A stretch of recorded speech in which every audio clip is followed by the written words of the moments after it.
Sejarah Kerambit Minang. Berdasarkan bukti-bukti yang tertulis, Karambiak Minangkabau memang berasal dari Sumatera Barat, tepatnya dari suku Minang. Setelah berkembang di sana, kemudian para perantau dari Minang membawa dan mengembangkan senjata tradisional ini ke daerah lain seperti Jawa, Semenanjung Melayu dan daerah lainnya. Bersumber dari cerita-cerita rakyat, proses munculnya ide membuat alat ini terinspirasi dari cakar harimau, yang dimana ketika itu masih sangat banyak berkeliaran di hutan-hutan Sumatera. Kuku harimau yang melengkung dan tajam menjadi asal-usul motif pisau kerambit Minang modern ini, yang juga melengkung dan sangat tajam. Pada awalnya, senjata ini difungsikan sebagai alat pertanian, yakni untuk menyapu akar, pengumpul batang padi hingga alat untuk penggirikan padi.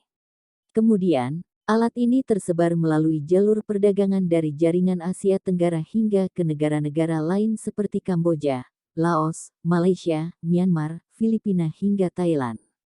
Nah, bahkan berdasarkan peninjauan sejarah dari Eropa, mengemukakan bahwa kerambit Minang ini menjadi salah satu alat yang dipakai tentara Indonesia sebagai senjata terakhirnya, ketika keris yang di pinggang dan tombak yang berada di tangan sudah tidak berdaya lagi ketika menghadapi musuh.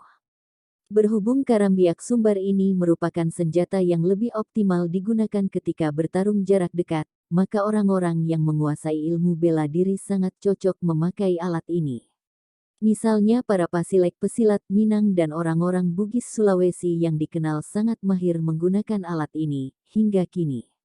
Jenis kerambit di Indonesia.